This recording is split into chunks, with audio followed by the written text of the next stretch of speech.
على رسول الله وعلى آله وأصحابه أجمعين، وأشهد أن لا إله إلا الله وأشهد أن محمدًا عبده ورسوله. اللهم صل وسلم وبارك على نبينا محمد وعلى آله وأصحابه أجمعين. أما بعد, continuing in the summary of Zadul-Ma'ad authored by Ibn Al-Qayyim rahimahullah, finishing up the topic of Al-Isra wal-Mi'raj.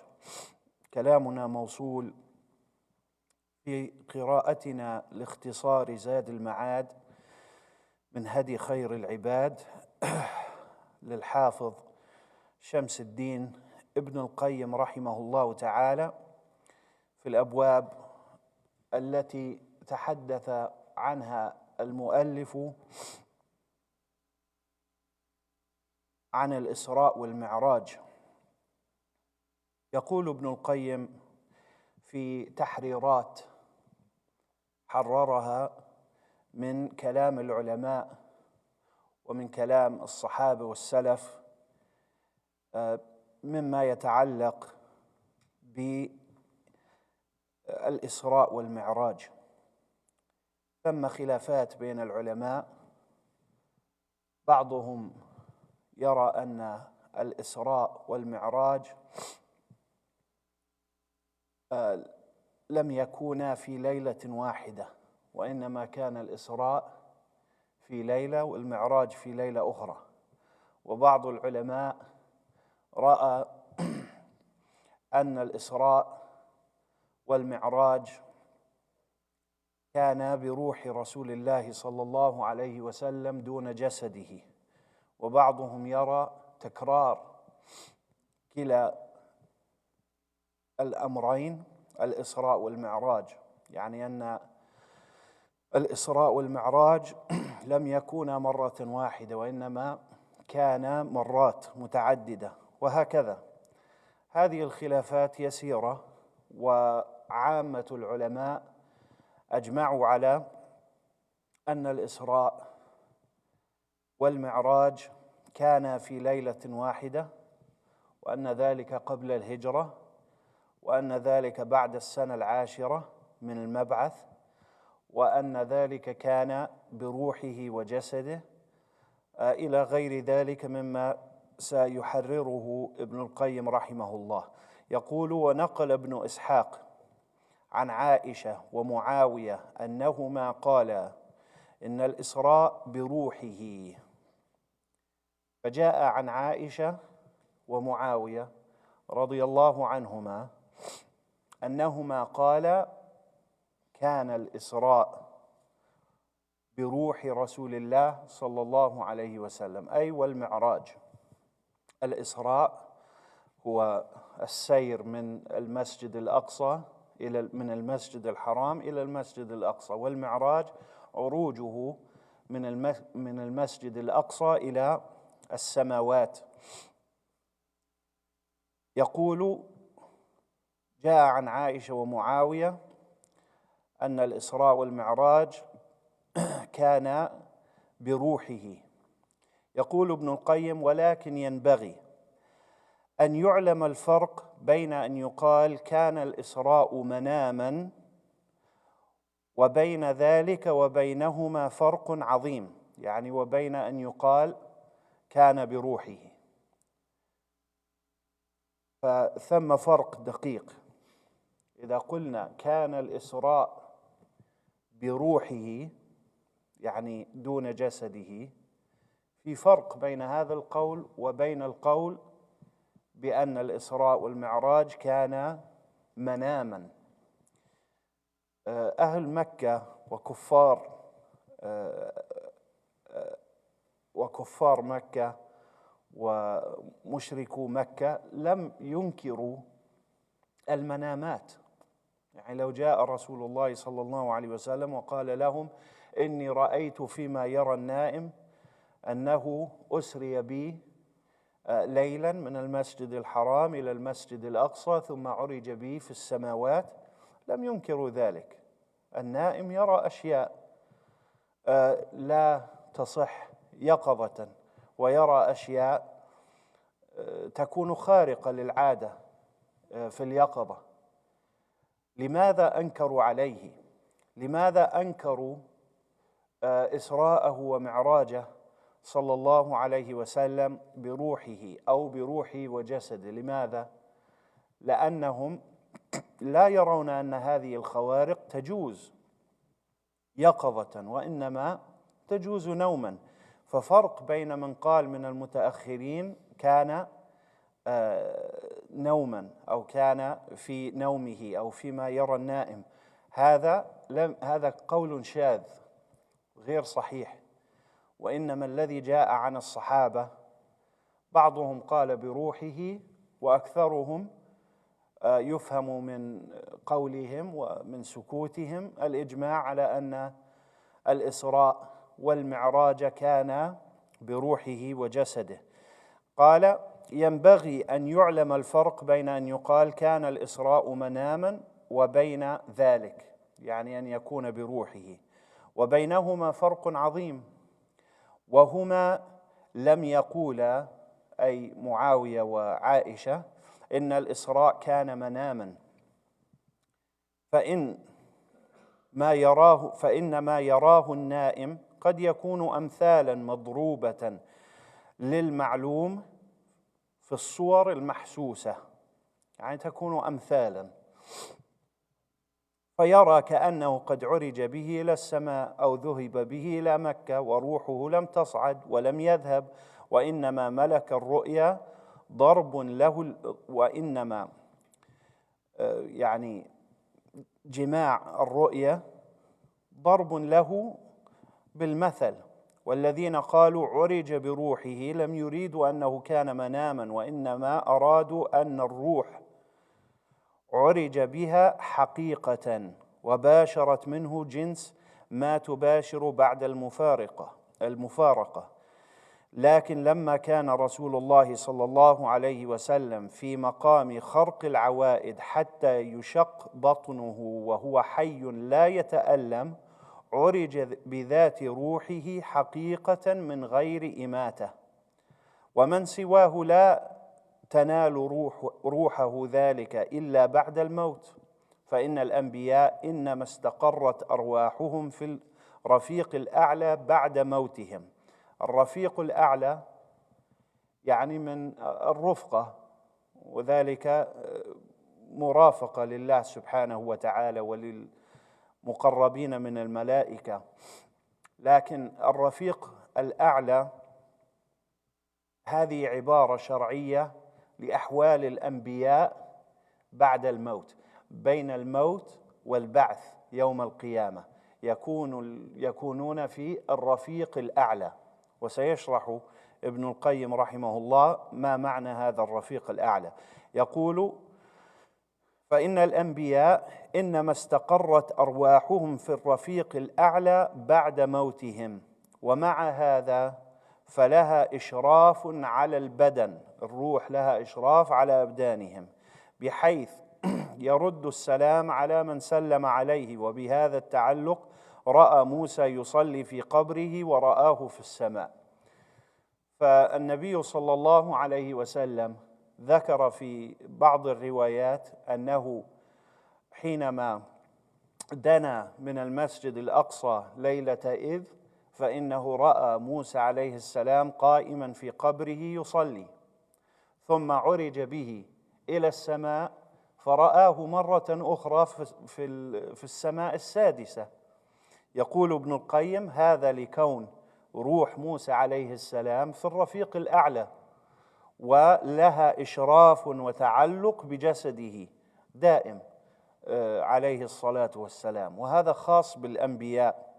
يقول: ومعلوم أنه لم يعرج به من قبره ثم رد عليه، يعني ليس الأمر أن موسى عليه السلام مر عليه النبي صلى الله عليه وسلم فرآه يصلي في قبره، ثم بعد ذلك عرج به إلى السماء فرآه في السماء، ثم بعد ذلك أنزل إلى الأرض فأمه في الأرض، ثم بعد ذلك رد على قبره.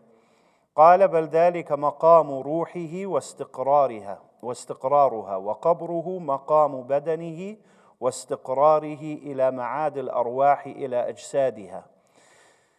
ومن كثف إدراكه عن هذا فلينظر إلى الشمس في علو محلها وتأثيرها في الأرض وحياة النبات والحيوان بها وشأن الروح فوق هذا.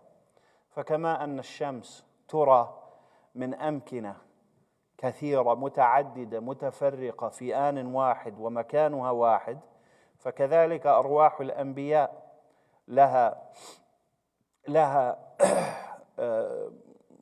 مقام خاص بها يسمى عند العلماء بالرفيق الأعلى، وهو ما ذكره رسول الله صلى الله عليه وسلم عند موته.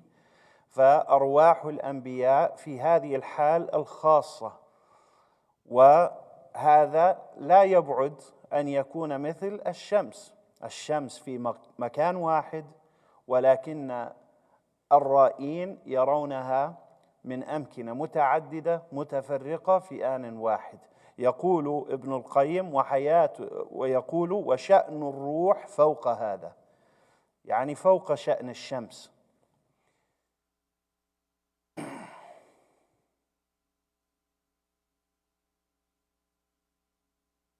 قال ابن عبد البر كان بين الإسراء والهجرة سنة وشهران انتهى. يذكر الراجح من أقوال العلماء في ذلك، يعني قبل الهجرة بنحو سنة وشيء. Ibn al-Qayyim rahimahullah is now finishing up the chapters regarding the Isra and Mi'raj, the night journey and the ascension of the Prophet sallallahu alaihi wasallam. He basically mentions here that it has been mentioned that Aisha and Muawiyah radiyallahu anhuma, two companions, held the opinion that Al-Isra and Mi'raj was with the Prophet sallallahu alaihi wasallam's soul, for his soul alone, not his body as well. So Ibn al-Qayyim now is pointing out a couple of things. And one of the things that he's pointing out here is the scholars have differed, albeit very slightly, on whether or not his body was taken on the night journey and ascension, or was it just his soul that was taken on the night journey and ascension. None of them mentioned that it was a vision that he saw while he was asleep. And that's something that's very clear, right? Because the people of Islam and the non-Muslims, the Prophet sallallahu alaihi wasallam's enemies and his supporters would not have a big problem accepting that he saw this in a dream. I mean, if he said, I saw in a dream that I was taken in one night from a month's journey, and then I ascended into the heavens and I saw these prophets and so forth, that's not something that is out of the realm of possibility. We all agree that people can see many things that are physically impossible, that we can see these things made possible in our dreams. That's not a problem. But the vehement rejection of the disbelievers of Quraysh of this account of Al-Isra wal-Mi'raj articulate to us that this was something that happened to him physically. Was it with his body and his soul together, or was it just his soul? The majority of the scholarship of Islam say that it was his body and his soul together. And there are evidences of that. So for instance, the Prophet ﷺ mentioned on that night that his heart was removed and washed in Zamzam and put back into his chest and so forth. This is something that we know physically happened because he had scarring from this event that Anas related to us. He said that he would see when the Prophet ﷺ would have his shirt off, that there would be a scar there from where the cut or the incision was made. The point is that none of the companions were of the view that this was something that was in a dream. This was not a dream. This is something that actually happened. Now, the nature of this happening, was it physical or merely spiritual? The majority of the scholarship of Islam and the companions all agree that this was something that was physical and spiritual. So both his body and his soul. And this is not something that we should try to rationalize, because these are miracles, and the nature of miraculous things, miraculous events, is that they go against known physical limitations, right? So the nature of a miracle isn't that we don't know how it happens. The nature of a miracle is that we know it cannot happen, except that this thing could not be done except for the one who made those laws of nature is the one who can break those laws of nature. This is the nature of a miracle in its essence. And so it's important for us to understand that the prophets and messengers, they have a very different type of existence in that time between death and resurrection. Prophets and messengers, their souls experience a different kind of life than the rest of humanity does in this after death, between death and resurrection. He mentions that an example of this is that we see that the Prophet mentions to us that he passed by Musa alayhi salam praying in his grave. You saw that. And then he ascended into the heavens, and he found Musa there in the sixth heaven. And then he came back down and led salah, led the prophets in salah, right? It doesn't mean that Musa alayhi salam was in his grave, and then after he passed him, he took him up into the heavens, and then after that, he brought him back down, and then after that, took him back to his grave. It doesn't mean that. It means that the prophets and messengers, their souls exist in a plane of existence and reality than the rest of us during after our death. So just Ibn Al-Qayyim gives us an example. He says, and this is something that is beyond what we really can grasp. It's kind of beyond something that we're able to understand fully how it works. But you know, just as the sun is in the same place, but many different people will see the sun from different angles and different places at the same time, the soul is more of a mystery to us than that. So it's important for us to understand the difference between saying it was a spiritual journey and saying it was a vision in his sleep. All of the companions agree that this is not something that he saw in a dream in his sleep. This is something that actually happened. Ibn Abdul Barr, rahimahullah, one of the great scholars of the 5th century, he mentions that Al-Isra, this incident, happened about 14 months before Hijrah.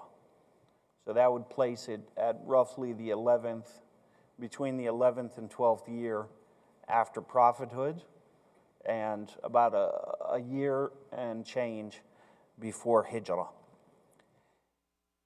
يقول ابن القيم وكان الإسراء مرة وقيل مرتين وقيل مرة يقظة ومرة مناما. فلاحظوا الأقوال، هذه أقوال لبعض العلماء. هو يقول وكان الإسراء مرة، يعني هذا رأي ابن القيم رحمه الله، وهذا ما يجزم به. ثم يقول وقيل وقيل، لا يعني أنه قيل أن ابن القيم رحمه الله يتبنى هذا القول، ولا يعني بأن الشيء قد قيل بأن له حظ من النظر. أشياء تقال وآراء ترى وهي في الحقيقة غير صحيحة، شاذة ساقطة، وقد تخلق الإجماع في بعض الأحيان يذكرها العلماء من أجل الرد عليها. وهذه مسألة لم يفهمها كثير من الناس. يظن بعض الناس أن القول المخالف للحق يضعف من الرأي الحق، وهذا ليس صحيحا. فيقول يعني جاءت أشياء في الشريعة تكاد تكون مقطوع بها، جاء النص فيها، يعني مثل قراءة الفاتحة في الصلاة بأن قراءتها ركن من أركان الصلاة. هذه مسألة مفروغ، جاءت الأحاديث الكثيرة المتعددة عن الرسول صلى الله عليه وسلم وعن الصحابة في فعلهم وفي أقوالهم أن قراءة الفاتحة من أركان الصلاة، وأن الصلاة لا تتم ولا تصح دون هذه القراءة. فجاء بعض المذاهب المشهورة المعروفة بما تقول، أو هذه المذاهب تقول ذلك الأفضل قراءة الفاتحة، ولكن لا يرون ركنية قراءة الفاتحة. لكن هذا قول ضعيف جدا يخالف النص. الرسول صلى الله عليه وسلم نقل عنه الجزم بأن الصلاة التي لم يقرأ فيها بالفاتحة فإنها تبطل ولا تصح وتكون غير تمام. فقول بعض العلماء واجتهاد بعض العلماء بما يخالف هذا النص لا ينقص من حقيقة هذا الرأي وهذا القول. يعني مجرد أن قال عالم من العلماء لأسباب متعددة يجب قراءة الفاتحة في الصلاة، هذا لا يضعف من قول النبي صلى الله عليه وسلم: لا صلاة لمن لم يقرأ فيها بأم القرآن. هذا لا يضعف هذا نص حكي عن الرسول صلى الله عليه وسلم، والعلماء أجمعوا على صحة هذه الروايات. اختلفوا في تواتر هذا الخبر، لكن اتفقوا على صحة هذا القول، هذا الحديث. فكون يأتي عالم ويخالف هذا النص، ولهم عذرهم ولهم أسباب في هذا، لكن بغض النظر عن هذه الأسباب وبغض النظر عن هذه الأعذار، فإننا نجد أن هذا العالم قال قولا أو رأى رأيا يخالف هذا الحديث الواضح. فهل هذا ينقص أو يضيف أو يأخذ من صحة القول بأن قراءة الفاتحة ركن من أركان الصلاة؟ لا يضعف هذا. هذه شبهة عند بعض الناس، يظن إذا اختلف العلماء في مسألة نأكل إياه وأن الأقوال كلها متساوية. هذا غلط، ليس صحيحا. الخلاف على درجات عند العلماء، منه ما هو خلاف قوي والأقوال غامضة تحتاج إلى اجتهاد، ومنها ما هو قول ضعيف شاذ ساقط غير صحيح. فمجرد كون المسألة فيها خلاف لا يبرر للإنسان أن يصنع في هذه المسألة بما يشاء. هذا الفعل يسمى عند العلماء بتتبع الرخص. والعلماء لهم مقولة مشهورة في ذلك: من تتبع الرخص تزندق. لأن الإنسان يجد في هذه الأخطاء التي صدرت من بعض العلماء، يجد فيها فسحة ليصنع ما يشاء، وليس هذا دينا. إنما الدين قال الله قال رسوله صلى الله عليه وسلم، وإذا خفي من ذلك شيء فهناك يلتجأ إلى العلماء ليخرجون من هذا الخلاف. فليس مجرد المسألة فيها خلاف بين العلماء أو أقوال متعددة، ليس هذا يبرر لأحدنا أن يصنع ما يشاء وأن يتبع ما يشاء. الأصل أن الدين واضح، والأصل أن الأمور مجمع عليها بين العلماء، والأصل أن الأوامر والنواهي واضحة، فالإنسان يتبع أوضح هذه الأقوال وأقربها للنص. يقول: وكان الإسراء مرة، وقيل مرتين، مرة يقظة ومرة مناما. وأرباب هذا كأنهم أرادوا أن يجمعوا بين حديث شريك وغيره لقوله فيه ثم استيقظت وأنا في المسجد، وقوله فيه وذلك قبل أن يوحى إليه. ومنهم من قال 3 مرات، وكل هذا خبط، وهذه طريقة ضعفاء الظاهرية من أرباب النقل. والصواب الذي عليه أئمة أهل النقل أن الإسراء كان مرة واحدة. ويا عجب لهؤلاء كيف ساغ لهم أن يظنوا أنه في كل مرة تفرض عليه الصلاة 50، وقد غلط الحفاظ شريكا في ألفاظ من حديث الإسراء، ومسلم أورد المسند منه ثم قال فقدم وأخر وزاد ونقص، ولم يسرد الحديث وأجاد رحمه الله. يعني مسألة في تعليل بعض أغلاط شريك رحمه الله تعالى في روايته المشهورة في الإسراء. So there are a number of opinions. Another thing is that there's a number of opinions with regards to if the night journey happened on the same night, and did it happen while he was awake or asleep, and did it happen more than once? And the answer is that Al-Isra wal-Mi'raj was one incident. It happened physically, literally happened, and that was with his body and his soul together, sallallahu alayhi wasallam. And that is it. It didn't happen more than once. And any other opinion outside of what we've just mentioned is a weak opinion. And that's important for us to understand, an important thing for us to understand.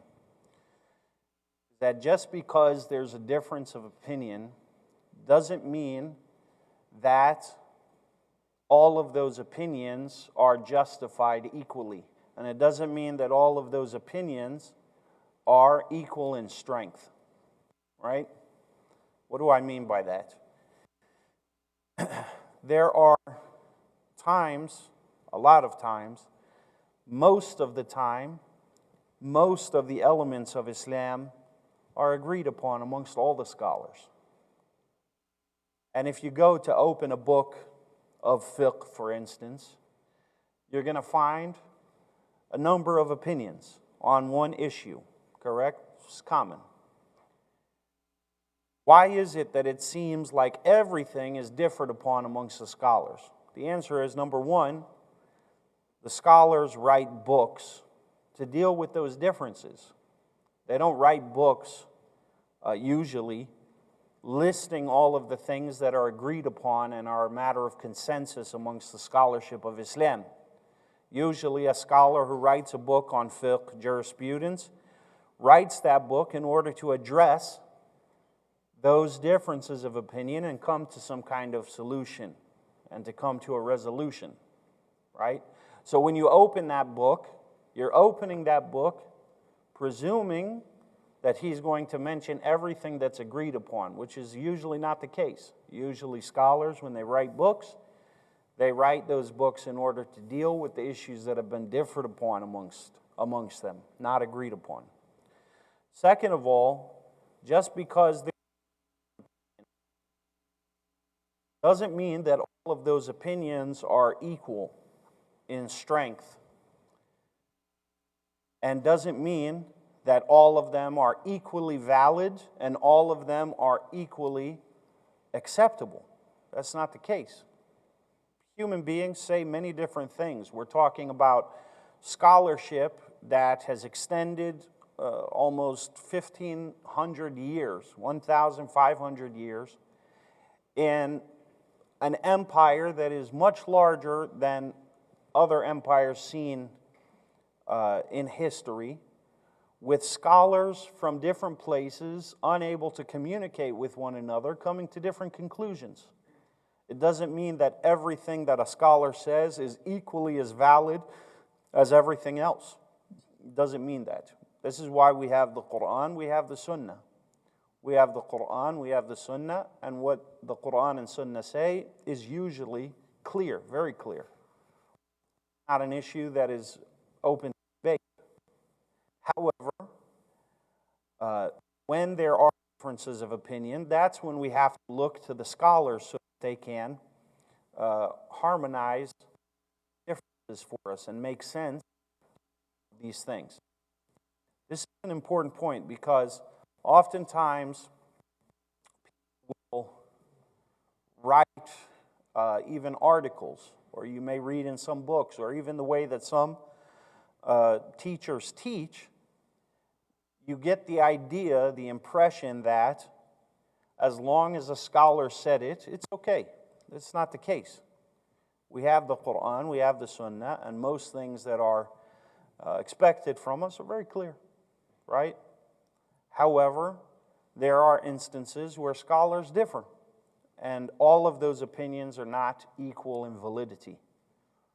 Some of those opinions are more valid than others. Some are more clear than others. And so, there are instances where the difference of opinion is very strong. It's very, very strong, and they use very strong evidences, and at that point, it's very fine-tuning to be able to come to a conclusion. That's something that falls in the lap of our scholarship. They have to choose for that what of it is relevant, what of it applies to us, and put that to practice for us.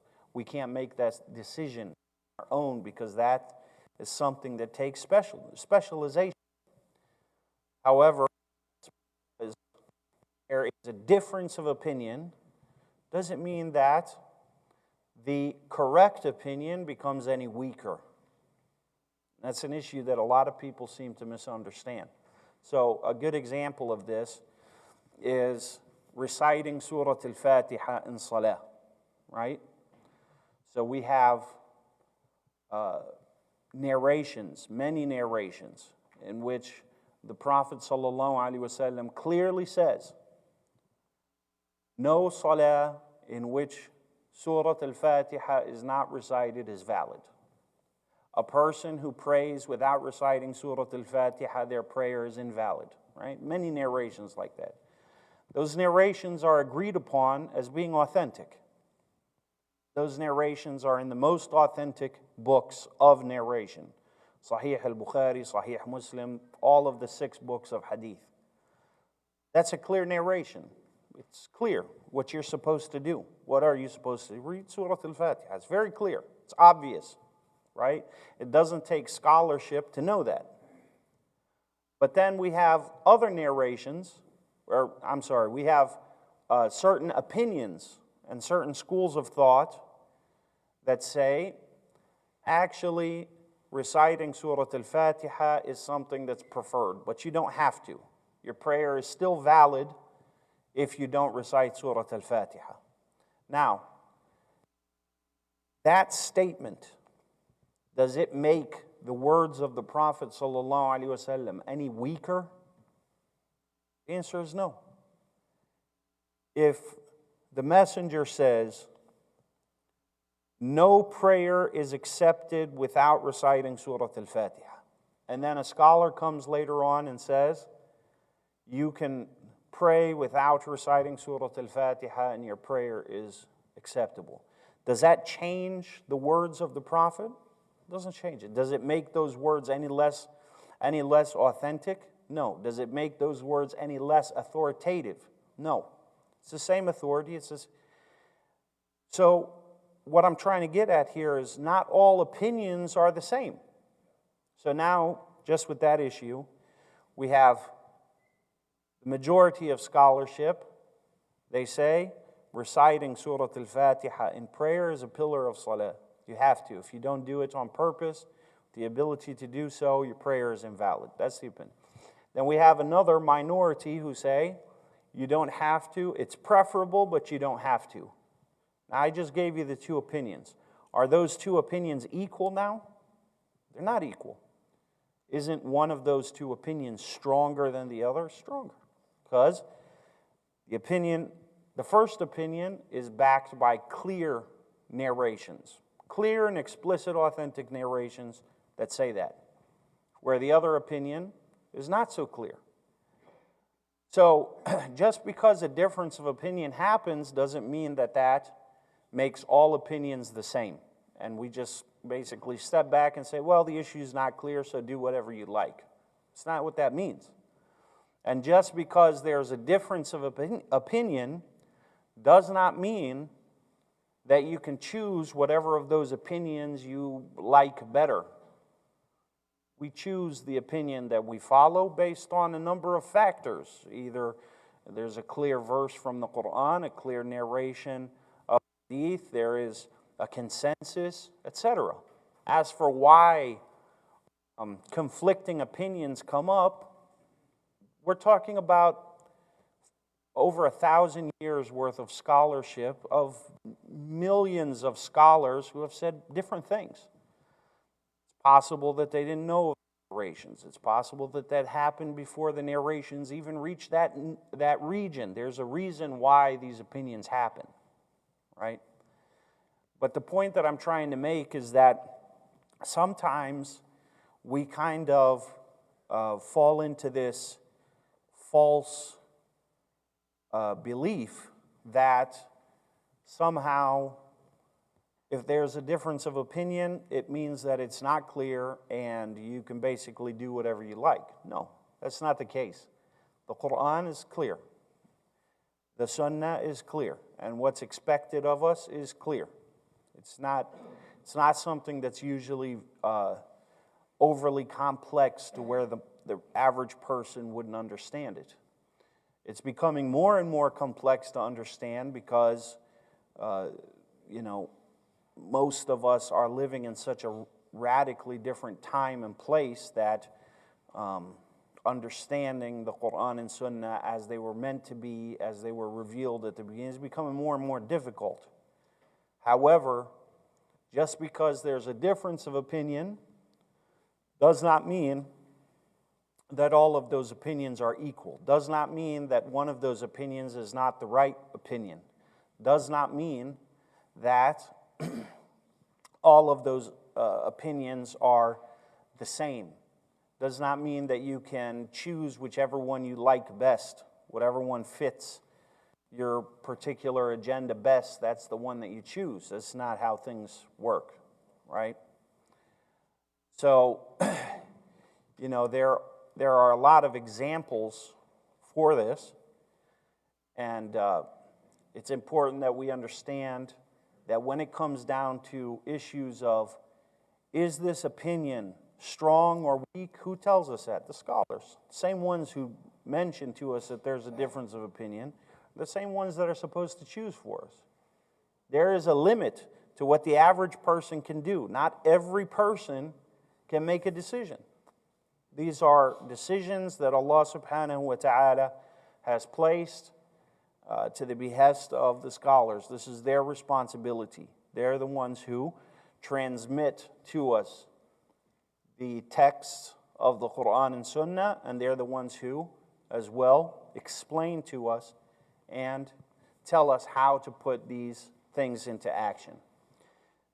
A good example of this is an example given to us by Ibn Al-Qayyim himself, the author of Zadul-Ma'ad.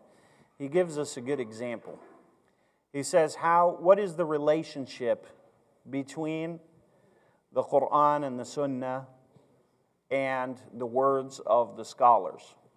Like, for instance, if I said to you, How many daily prayers are there?